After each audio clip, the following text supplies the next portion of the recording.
सच बोलने से फायदा होता है या झूठ बोलने से फायदा होता है? हमें लगता है कि जब हम झूठ बोलते हैं तब हमारा नुकसान होने से बच जाता है। जब हम सच बोलते हैं तब परेशानियां खड़ी हो जाती है। क्या सच में ऐसा होता है? क्या झूठ बोलने से फायदा होता है? क्या सच बोलने से बातें बिगड़ती हैं, नुकसान होता है? आप एक बात पे गौर करें। जब तक आप अपनी बात को सामने वाले को यह विश्वास दिलाकर नहीं बताते कि आप सच बोल रहे हैं, तब तक वो झूठ भी आपको फायदा नहीं देता। जब आपकी बात को कोई सच मानता है, तभी आपको उस झूठ से लाभ होता है। और जब आपका झूठ स्पष्ट होता है, तब आपको उस झूठ से और अधिक हानि हो जाती है। और यदि हम स्पष्ट बोले, सच बोले, हो सकता है कुछ क्षण की हमें हानि हो, पर हमारे जीवन में जो हमें संतोष प्राप्त होगा, निर्भयता प्राप्त होगी, वो थोड़े सुख और थोड़े लाभ से कहीं अधिक होगी। जो विश्वास आप अपने रिश्तों में जीत पाएंगे, प्राप्त कर सकेंगे, वो थोड़े लाभ की तुलना में कहीं अधिक होगा। एक महाभारत की कथा है। द्रोणाचार्य के पास कौरव और पांडव सब शिक्षा प्राप्त करने गए, तो गुरु द्रोणाचार्य ने उन्हें धर्म की परिभाषा सिखाई, धर्म के 10 अंग सिखाए, और उनमें सबसे पहला धर्म का अंग था सत्य। सबको याद करके आने के लिए कहा कि धर्म के 10 अंग याद करके आओ। दूसरे दिन गुरु द्रोणाचार्य ने सबसे पूछा कि धर्म के 10 अंग, 10 भाग किस किस को याद हैं? सबने बता दिया। तो गुरु द्रोणाचार्य ने युधिष्ठिर से पूछा कि आपको धर्म के 10 अंग के नाम याद है? वो बोला, नहीं, मैं अभी पहला ही अंग याद करने में लगा हुआ हूं। फिर दूसरा दिन हुआ। दूसरे दिन उन्होंने पूछा युधिष्ठिर से। युधिष्ठिर बोला, नहीं, मैं अभी भी याद करने में लगा हुआ हूं। पूरे 7 दिन बीत गए। गुरु द्रोणाचार्य ने फिर युधिष्ठिर से पूछा कि आपको याद हो गया धर्म के 10 अंग कौन कौन से हैं? वो बोला, अभी भी मैं पहले अंग को याद करने में लगा हूं। तो वो बोले, इसमें क्या है? तुम्हें इतना समय क्यों लग रहा है? वो बोले कि धर्म का पहला अंग है सत्य। तो उस सत्य पे चलने की मैं निरंतर कोशिश कर रहा हूं। उस सत्य को अपने जीवन में उतारने की निरंतर कोशिश कर रहा हूं। जब तक सत्य मेरे जीवन में नहीं आ जाता, तब तक मैं धर्म के मार्ग पे आगे नहीं बढ़ सकता। तो गुरु द्रोणाचार्य उन पे बहुत प्रसन्न हो गए और उन्हें वरदान दिया कि आगे आने वाले समय में लोग तुम्हें धर्मराज के नाम से जानेंगे, क्योंकि तुम धर्म के अर्थ को इतनी गहराई से समझते हो। तो जब तक हमारे जीवन में सत्य नहीं आया, तब तक धर्म पे हम चलने की शुरुआत भी नहीं कर सकते, और जो धर्म पे चलते हैं वही परमात्मा से जुड़ते हैं। श्रीमद् भगवत गीता में भगवान ने दैवी और आसुरी संपदा के गुण बताए हैं। जहां दंभ है, जहां पाखंड है, झूठ है, भगवान उन्हें आसुरी गुण कहते हैं। दंभो दर्पो अभिमानश्च, दंभी व्यक्ति, असत्य का जीवन जीने वाला व्यक्ति आसुरी गुणों में जीता है, और पवित्रता से जीने वाला, सत्य में जीने वाला दैवी गुण में जीता है। भगवान कहते हैं देवी संपदि मोक्षाया निबंधाया सुरीमता।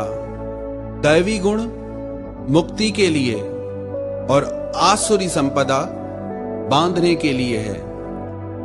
जितना हम सत्य का व्यवहार करते हैं उतना हम स्वतंत्र, सहज और शांत जीवन जीते हैं, और जितना हम असत्य का व्यवहार करते हैं उतना हम बंधनों में अशांत और चिंता का जीवन जीते हैं।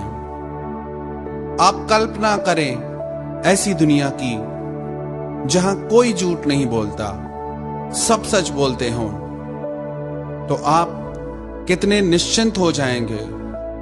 आपके जीवन से चिंता ही निकल जाएगी, भय ही निकल जाएगा, डर निकल जाएगा। हर किसी पे आप विश्वास करेंगे। आपका जीवन पॉजिटिविटी से, विश्वास से भर जाएगा, और बहुत जल्दी हम परमात्मा से भी जुड़ पाएंगे, क्योंकि वो विश्वास की ऊर्जा हमको भगवान से जोड़ देगी। जब आप एक झूठ बोलते हैं तो उसे छुपाने के लिए आपको और झूठ बोलने पड़ते हैं, क्योंकि आप अपना झूठ स्पष्ट नहीं होने देना चाहते। और जब आप सच बोलते हैं तो आपको कुछ सोचने की जरूरत नहीं। आपकी बात जैसी पहले थी वैसी आज है, वैसी भविष्य में रहेगी। और यदि आप सत्य में जीते हैं तो आप निश्चिंत होकर जीते हैं, और आप यदि असत्य में जीते हैं तो आपको चिंता और भय घेरे रहते हैं। यदि आप अपना जीवन सहज जीना चाहते हैं, शांत जीना चाहते हैं, सरल जीना चाहते हैं, तो एक बार सत्य के मार्ग पर चल के देखें। हमें लगता है हमने सच बोलना शुरू किया तो हमारे जो भी अपने हैं हमसे नाराज हो जाएंगे। हमने सच बोलना शुरू किया, सारे काम बिगड़ जाएंगे।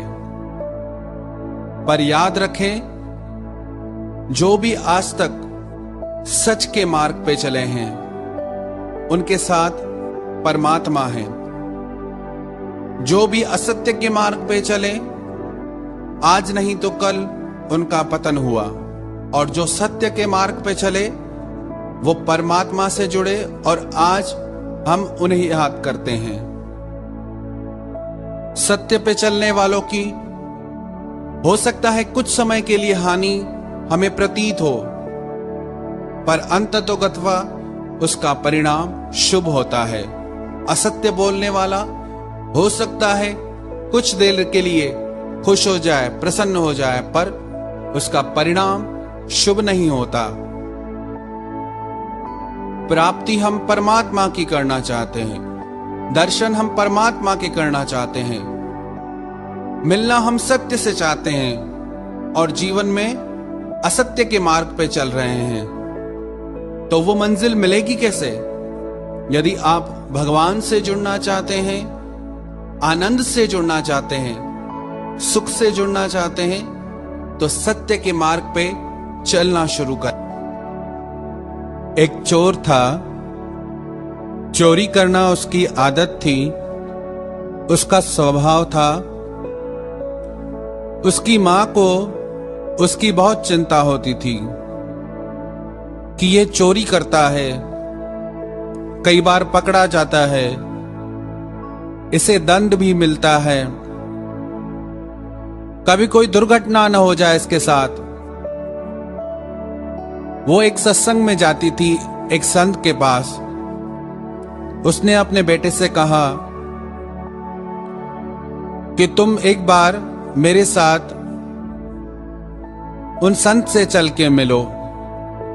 पहले तो वो माना नहीं, बोला कि मैं चलूंगा और वो मुझे कहेंगे कि चोरी करना छोड़ दो। तो वो बोली कि तुम चिंता मत करो, वो ये बात नहीं बोलेंगे। वो अपने बेटे को संत के पास लेके आई और उसने सारी बात उन संत को बता दी कि मेरा बेटा चोरी करता है और बोलता है कि आप इसको चोरी छोड़ने के लिए मत बोलो और आपकी किसी भी बात को ये मानेगा। तो वो संत बोले, आपसे अगर चोरी नहीं छोड़ी जाती, आपको आदत हो गई है, तो एक काम करो, आप आज से सच बोलना शुरू करो। चाहे कैसी भी परिस्थिति हो जाए, आप सच बोलना मत छोड़ना। और सच बोलने के अभ्यास से आपकी एक दिन चोरी भी छूट जाएगी, क्योंकि जिसके जीवन में सत्य है वहां दुर्गुण नहीं रह सकते। एक दिन वो राजा के महल में चोरी करने गया। चोरी करके जब सामान लेके, धन लेके वहां से निकल रहा था, तो द्वारपालों ने उसे देख लिया। वो उससे पूछने लगे कि कौन हो तुम? वो बोला कि चोर हूं मैं। तो द्वारपालों को लगा कि कोई चोर खुद को चोर क्यों बोलेगा? हो सकता है राजा का कोई खास आदमी हो जो रात को निरीक्षण के लिए आया हो। उन्होंने उससे पूछा कि तुम्हारे हाथ में क्या है, क्या लेके जा रहे हो? वो बोला चोरी का सामान है, चोरी करने आया था, चोरी करके जा रहा हूं। उन्हें लगा ये शायद कोई बड़ा आदमी है और हमारे प्रश्न पूछने से इसे बुरा लग रहा है। उन्होंने उसे जाने दिया। जब वो घर आया, वो चिंतन करने लगा कि जब मैं झूठ बोलता था तब मुझे सब मारते थे, अपमान करते थे, दंड देते थे। आज मैंने सच बोला तो किसी ने मेरा अपमान नहीं किया, किसी ने मुझे दंड नहीं दिया।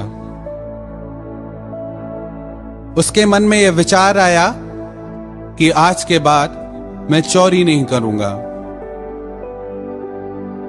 सुबह को जब राजा को यह बात पता चली कि राजभवन में चोरी हुई और कोई चोर चोरी करके गया, तो राजा ने द्वारपालों से पूछा कि तुमने उस चोर को रोका क्यों नहीं?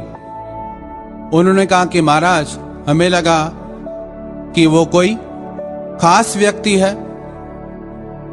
जब हमने उससे पूछा कि तुम कौन हो, वो बोला मैं चोर हूं। जब हमने उससे पूछा कि अपने साथ क्या लेके जा रहे हो, वो बोला मैं चोरी करके धन लेके जा रहा हूं। हमें लगा कि कोई खास आदमी है, कोई चोर। स्वयं को चोर कैसे बोलेगा? राजा भी हैरान हुआ। राजा ने कहा उसे पकड़ के लाओ। जब उसे पकड़ के राजमहल में लेके आए तो राजा ने उनसे पूछा कि क्या चोरी तुमने की? वो बोला हाँ महाराज, चोरी मैंने की, लेकिन अब मैं चोर नहीं हूं। राजा बोले जब चोरी तुमने की तो चोर तुम ही हुए। वो बोला नहीं महाराज, मैंने अब चोरी छोड़ दी। राजा ने बोला इसके हाथ गर्म अंगारों में डाल। अगर ये सच बोल रहा है तो इसके हाथ नहीं जलेंगे, और अगर ये झूठ बोल रहा है तो इसके हाथ जल जाएंगे। जब उसके हाथ गरम अंगारों में डाले गए तो उसके हाथ नहीं जले। राजा बड़ा हैरान हुआ कि अग्नि भी इसकी साक्षी दे रहे हैं कि ये सच बोल रहा है। वो बोल रहा है, महाराज, मैं एक संत के पास गया। संत ने मुझे कहा कि आप सच बोलना शुरू कर दो, कभी झूठ मत बोलना। सच बोलने का यह परिणाम हुआ कि मुझे आपके राजमहल में दरबारियों ने सम्मान दिया, किसी ने मुझे रोका नहीं, और सच का यह परिणाम हुआ कि मेरे हाथ अग्नि में भी नहीं जले। राजा बड़ा प्रभावित हुआ उसके सच बोलने के स्वभाव से। झूठ की आयु बहुत छोटी होती है। जो भी हम झूठ बोलते हैं वो एक ना एक दिन स्पष्ट हो जाता है। झूठ ऐसे है जैसे पानी में बना बुलबुला, ज्यादा उसकी सीमा नहीं है, ज्यादा उसका जीवन नहीं है। ये सृष्टि सत्य से चलती है। सत्यते धार्यते पृथ्वी, सत्यते तपते रवि, सत्यते बहती वायुश्च, सर्वम सत्य प्रतिष्ठते। ये पृथ्वी सत्य से स्थित है, सूर्य सत्य से रोशनी करते हैं, वायु सत्य के प्रभाव से चलती है, पूरी सृष्टि सत्य पे ही स्थित है। हमें लगता है हमारा जीवन असत्य से, झूठ बोलने से बहुत बेहतर हो गया है, तो हम अपने जीवन की तरफ दृष्टि डालें।